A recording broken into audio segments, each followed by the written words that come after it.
Guys, this is என்கே. இது என்கே view. கூலி கூலி படத்தோட ரிவ்யூ பார்த்தோம்னா, இதோட ஸ்டோரி வந்து ரஜினி வந்து ஒரு மேன்ஷன் வந்து ஓன் பண்ணுறாரு. அதே டயத்தில் அங்கே சைமன் வந்து ஒரு வைசாக்ல ஒரு ஹார்பர் வந்து எடுத்து ஒரு போர்ட் அதை வந்து அவர் கண்ட்ரோலில் வச்சுக்கிட்டு அதில் நிறையா பிஸ்னஸ் பண்ணிகிட்டு இருக்காரு. அதில் வந்து என்னென்ன பிஸ்னஸ் நடக்குது, அதில் வந்து ஹீரோ எப்படி தெரிஞ்சுக்கிறாரு, அதுக்கு வந்து ஒரு லிங்க் பண்ணுற மாதிரி இங்கே வந்து சத்யராஜ் வந்து ஒரு ரஜினியோடைய க்ளோஸ் ஃப்ரெண்டாக இருக்கார். அவர் வந்து இறந்துடுறாரு. அது வந்து எப்படி இவர் தெரிஞ்சுக்கிறாரு, அதை வந்து யார் பண்ணா, ஒருவேளை ஏதோ ஒரு வேற ஏதோ ஒரு டீலிங் இருக்கா அப்படின்னு தெரிஞ்சுக்க போய் அதுக்கப்புறம் என்னாச்சு அப்படிங்கிறது தான் இந்த கூலி படத்தோட ஒரு ஒன்லைன் ஸ்டோரி. யார் கொன்னா, அதுக்கு முன்னாடி யார் இருக்கிறா அப்படிங்கிறத தெரிஞ்சுக்கிறது தான் அதோட ஸ்டோரியாக இருக்குது. அதில் வந்து அவருக்கு பர்சனலாக என்னென்ன தெரிய வருது, அதில் யார் யார் இன்க்ளூட் ஆகுறாங்கங்கிறதெல்லாம் இந்த படத்தோட அடுத்தடுத்து நம்ம பார்க்குறோம். இதில் வந்து நிறைய ஆக்ட்ரஸ் வந்து இன்க்ளூட் ஆயிருக்காங்க. லைக் வந்து எல்லாரும் வந்து நாகார்ஜுனா, சோபின் சகீர், அப்புறம் ஸ்ருத்திஹாசன், சத்யராஜ், அமீர் கான், உபேந்திரா அப்படின்னு சொல்லிட்டு ஒரு ஃபுல்லாக இந்தியா ஃபுல்லாக இருக்கிற ஒவ்வொரு ஸ்டேட்டில் இருக்கிற ஆக்டர்லாம் வச்சு ஒரு கதை ரெடி பண்ணியிருக்கிறாங்க. அதில் கேரக்டர்லாம் வந்து சைமன், தயாளு, பிரீத்தி அந்த மாதிரி வந்து அவங்க கேரக்டரோட நேம் வச்சு ரோல் பண்ணுறாங்க. ஸோ வந்து எல்லாத்தோட வந்து ரஜினி தான் வந்து சுப்ரீமாக தெரியிறாப்புல. எல்லா அவரோட ஆக்டரு எல்லாம் அவரோட மெர்ஜ் பண்ணும்போது அந்த ஒரு காம்போ வரும்போதுமே வந்து ரஜினி தான் வந்து ஒரு சுப்பீரியராக தெரியாது. ஆனால் ஒரு ஆக்டர் கிட்ட மட்டும் அந்த கேரக்டர் வைஸ் வந்து இல்லையே, அவரை விட இவர் தான் கொஞ்சம் ஸ்ட்ரென்த்தாக இருக்கு, ஆனாலும் இப்படி காட்டுறாங்களேன்னு தோணுச்சு. அதை நம்ம பின்னாடி பார்ப்போம் யாருன்னு அது என்ன. ஸோ வந்து அடுத்து படத்தோட பாசிட்டிவ் அண்ட் நெகட்டிவ். படம் ஓகேவா, எல்சியூவா இல்லையா, பட் இது வந்து பார்க்கலாமா, ஆவரேஜா, பிலோ ஆவரேஜா, இல்லை ஹிட்டா ஃப்ளாப்பா, எவ்வளோ ரேட்டிங் தருவ அப்படிங்கிற மாதிரி எல்லாத்தையுமே இதில் நம்ம பார்ப்போம். ஸோ இதில் பாசிட்டிவிட்டி என்னன்னு பார்த்தா, அனிருத்தோட மியூசிக்கும் சாங்ஸும் தான். அனிருத் ரஜினின்னு வந்துட்டா என்னன்னு தெரில, அவர் வந்து பிஜிஎம்மாக இருக்கட்டும், சாங்ஸ் ஒவ்வொன்றுமே வந்து ஒரு நல்லாவே அந்த சீனை வந்து எலிவேட் பண்ணுற மாதிரி தான் இருக்குது. இருந்தாலும் நிறையா சாங்கு மியூசிக்லாம் வந்து நம்ம மாஸ்டர்லேயும் விக்ரம் படத்துலேயும் கேட்டதாகவே இருக்குது. வேஸ்டடாக இருக்கட்டும், அந்த மாதிரி மாஸ்டரில் வந்த 2-3 பிஜிஎம் தீமாக இருக்கட்டும், எல்லாமே வந்து அதே டியூனில் வேற ஒரு ஜோனரை மட்டும் லைட்டாக மாற்றி அப்படியே போட்ட மாதிரி தான் இருக்குது. ஸோ இது வந்து இந்த படத்தோட பெரிய ப்ளஸ்ன்னு பார்த்தா அனிருத்தோட பிஜிஎம் அண்ட் சாங்ஸு. அடுத்து வந்து ரஜினி அவருடைய வந்து ஆக்டிங் சொல்றதை விட ஆக்ஷன். இந்த படத்தில் வந்து நிறைய சண்டைகள் இருக்கு.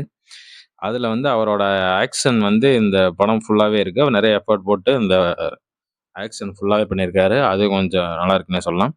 அடுத்து வந்து சோபினோட வில்லனிசம். அவர் வந்து சும்மா ஒரு ரேட், நம்ம ஒரு எலி வந்து துரத்தினா எப்படி இருக்கும் அந்த மாதிரி ஒரு சீன்லாம் ட்ரெயினில் வந்து துரத்துவாப்புல. ஒரு எலி தான் துரத்துற மாதிரி இருக்கு நம்மளை பார்த்தாலே. இப்படி ஒரு ஒரு நர்ச்சரிக் வில்லன் எப்படி இருக்குமோ அந்த மாதிரி ஒரு சரியான ஒரு வில்லனாக இருந்துச்சு. அதே மாதிரி ரச்சிதா ராம், நம்ம யாருமே அந்த கேரக்டரை எக்ஸ்பெக்ட் பண்ணியிருக்கவே மாட்டோம். திடீர்னு அதில் ஒரு ட்விஸ்ட் வைப்பாங்க, லைக் விக்ரம் டீனா. ஸோ வந்து அந்த ட்விஸ்ட்டுமே வந்து பயங்கரமாக இருந்துச்சு. அதில் வந்து ஒரு சமுதாயத்துக்கு ஒரு கருத்து சொல்கிறேன்னு சொல்லியிருப்பாங்க. அதை எல்லாரும் கடைபிடிச்சாங்கன்னா நல்லாயிருக்கும். ரஜினி வந்து அதை சொல்லிட்டு போவார். அது எல்லாருமே கடைபிடிச்சாங்கன்னா லைஃப் நல்லாயிருக்கும். ஸோ வந்து அதில் வந்து என்ன ஆகுது, அந்த ரச்சிதா கேரக்டர் வந்து ரச்சிதா ராம் வந்து கன்னட ஆக்டர். அவங்க வந்து எப்படி இந்த கதையிலே வந்து மெயின் ஆகுறாங்க அப்படிங்கிறதும் கொஞ்சம் நேரத்துக்கு அதுவே கொஞ்சம் இன்ட்ரெஸ்டிங்காக தான் இருந்துச்சு. அடுத்து வந்து இன்டர்வல் பிளாக் வந்து வந்து ஒரு நம்ம லோகேஷ் ஸ்க்ரீன் பிளேலே வந்து இன்டர்வல் பிளாக் வந்து எப்பவுமே ஒரு ட்ரேட்மார்க்காக இருக்கும். அதுலேயும் இதில் வந்து நம்ம விக்ரம் அளவுக்கு இல்லை அப்படின்னாலுமே வந்து இது ஒரு நல்ல அந்த சீனை வந்து ஒரு இன்டர்வல் கொடுத்து ரிலீஸ் பண்ணுற மாதிரி ஒரு நல்ல ஒரு இன்டர்வல் பிளாக்காக தான் இருந்துச்சு. It's a decent nice interval black. So வந்து அடுத்து வந்து நம்ம ஃப்ளாஷ்பேக் சீன் ஒரு லியோ படத்துலலாம் ஃப்ளாஷ்பேக் வந்து பயங்கர நெகட்டிவா ஆயிருச்சு. இதுல வந்து அத கரெக்ட் பண்ணணுங்கிறத வந்து ரொம்பவே மெனக்கெட்டு பண்ணியிருக்காங்க. அதுல அந்த டிஏஜிங் வைஸா இருக்கட்டும், வாய்ஸ்லயா இருக்கட்டும், அந்த ரெட்ரோ எஃபெக்ட்டா இருக்கட்டும், எல்லாமே அந்த சாங்ல கூட அந்த சவுண்ட் குவாலிட்டி கொண்டு வரதா இருக்கட்டும், அந்த வாய்ஸ்லேருந்து எல்லாத்தோட இதுவுமே வந்து கொஞ்சம் எஃபோர்ட் போட்டே பண்ணியிருக்காங்க. ஃப்ளாஷ்பேக் சீன் வந்து ரொம்பவே ரசிக்கும்படியா இருந்துச்சு. இருந்தாலும் அத இன்னும் கொஞ்சம் எக்ஸ்டெண்ட் பண்ணி என்னென்னன்னு இன்னும் கொஞ்சம் டீட்டெயிலிங் பண்ணியிருந்தா, இன்னுமே கொஞ்சம் நல்லா இருந்திருக்கும். அடுத்து இந்த படத்தோட மைனஸ் நெகட்டிவ் சைடு என்ன இருக்குன்னு பார்த்தா, நம்ம சைமன் கேரக்டர் வந்து நெறைய எதிர்பார்த்தோம். அதாவது நாகார்ஜுனா வந்து வில்லனா காட்டப் போறாங்கன்னு ஒண்ணு நெறைய நம்ம எதிர்பார்த்து, நான்லாம் ரொம்பவே எதிர்பார்த்தேன். அவரோட பெரிய ஃபேனு. இருந்தாலும் எப்படி வில்லனா வந்து செம்மையா இருக்க போகுது அப்படின்னு எதிர்பார்த்தோம். பட் அவர வில்லனாவே தெரியல. எந்த ஒரு சீன்லயுமே வந்து அவரு ஒரு ஒரு ஹீரோயிக் மெட்டீரியலாவே தெரிறாரே தவிர, ஒரு வில்லனா அவர போய் ஏன்டா அடிக்கிறீங்கங்கிற மாரி தான் இருக்கு. பயங்கர ஸ்டைலிஷா ஒரு ஒரு பெரிய இடத்து வீட்டு பையன் எப்படி இருப்பாரோ, அந்த மாரி கொலத்தெரியா ஒரு மாரி ஆள் விட்டு கொல்றது, அந்த மாரி ஒரு ஒரு ஸ்டைலிஷான வில்லன். பட் ஆனா வில்லனுக்குரிய அந்த ஒரு ஸ்ட்ராங் ஒரு பயம், ஃபியர் அது வந்து சுத்தமாவே இல்ல. இருந்தாலுமே வந்து இவரு போய் அவர கொன்றுவாராங்கிற அதுவே நமக்கு அந்த தோணவே இல்ல. அந்த மாரி ஒரு கேரக்டரைசேஷன். இருந்தாலுமே வந்து ஒரு சைமன் கேரக்டர் இன்னும் கொஞ்சம் ஸ்ட்ராங்கா வில்லனிஸ்கமா கொஞ்சம் ஒரு லுக்லயாவது இன்னும் கொஞ்சம் பயன் காட்டியிருக்கலாம். இல்ல அந்த கேரக்டர் டெப்த் கொஞ்சம் காட்டியிருந்தா கூட நமக்கு தெரிஞ்சிருக்குமே என்னமோ! அத வந்து சோபின் தான் ஸ்கோர் பண்றாப்ல. மெயின் வில்லனா வந்து சைமனா, சோபினான்னு பார்த்தா, தயாள் கேரக்டர் தான் வந்து வந்து ஃபுல் ஃபுல் மெயின் வில்லனாவே தயாள் தான் இருக்காப்ல. நம்ம சோபின் தான் இருக்காரு.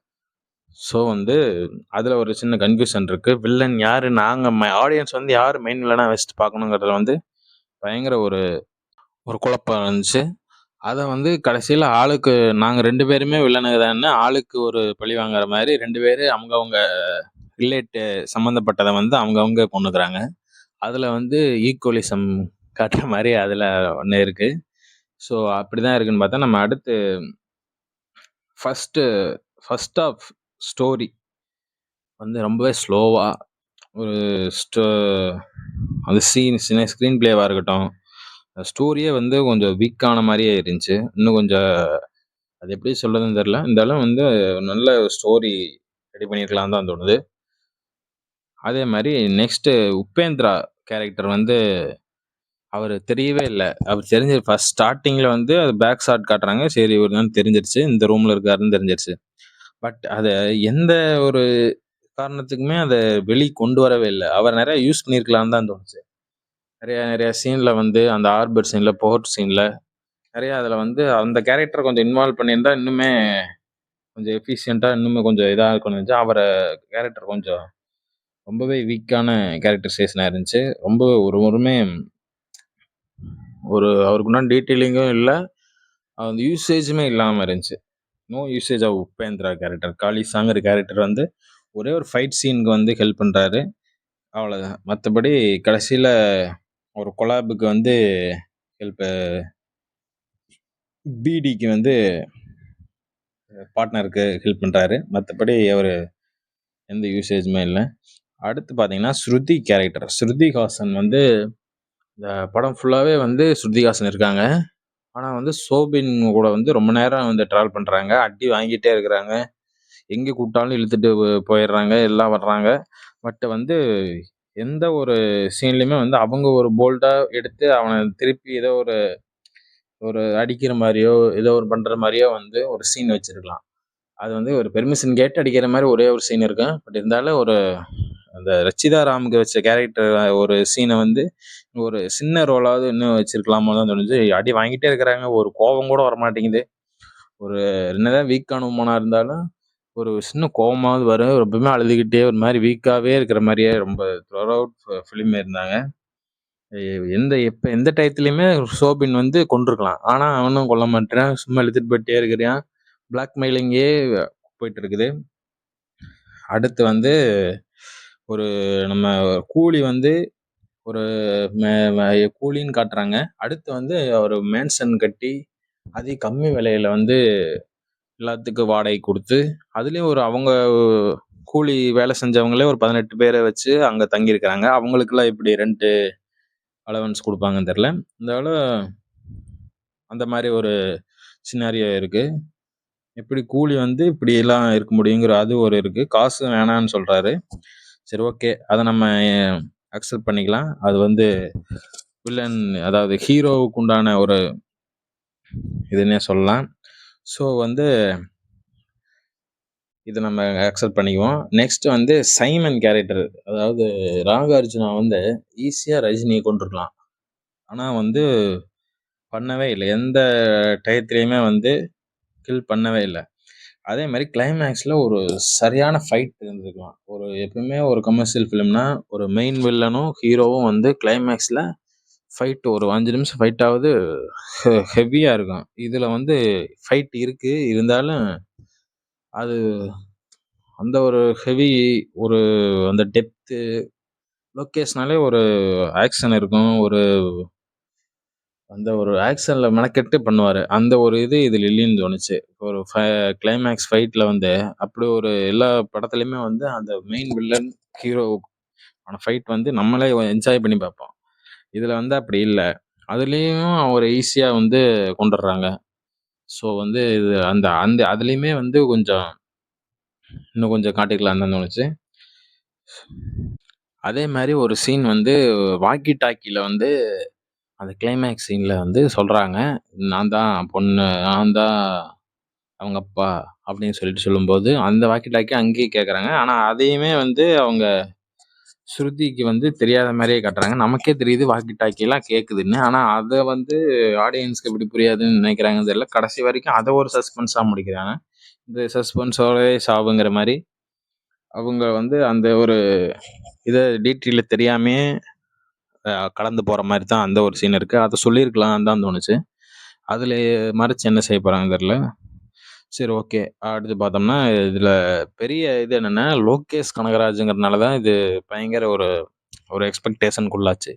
ஏன்னா வந்து இதுவே அவரு டைரக்டர் இல்லாம வேற ஒரு டைரக்டர் இதே ஸ்டார் வச்சு நடிச்சிருந்தாலும், ஒரு படம் பார்க்க எல்லாரும் ஒரு எக்ஸைட்மென்ட் இருக்குமே தவிர, அந்த ஸ்டோரி, அந்த படம் எப்படிலாம் இருக்க போகுதுங்கிற ஒரு எதிர்பார்ப்பு வந்து கம்மியா இருந்திருக்கும். லோகேஷ் கனகராஜுங்கிறனால ப்ரீவியஸ் படம்லாம் வந்து பயங்கர அந்த ஸ்டோரி வந்து டெப்த்தா இருக்குங்கிறனால, அதெல்லாம் வந்து எதிர்பார்த்துட்டு போனா, இதுல அவரு படத்திலேயே வந்து ஒரு வீக்கான ஸ்டோரின்னே சொல்லலாம். ஸ்க்ரீன் பிளேவா இருக்கட்டும், ஸ்டோரியா இருக்கட்டும், கொஞ்சம் ஒரு லேகிங்கா, ஒரு வீக்கான ஸ்டோரின்னே சொல்லலாம். அதையும் அந்த முன்னாடியே அந்த ஃபேன் தியரி டைட்டில்ல காட்டுன அந்த சேர்லாம் வச்சு ஃபேன் தியரியிலேயே இதெல்லாம் கண்டுபிடிச்சுட்டாங்க. இது இந்த மாரி தான் சொல்லி ஒரு யோகி பாபு சீன்ல கூட முன்னாடி ஒரு படத்துல கூட அந்த சீன்ல வரும்.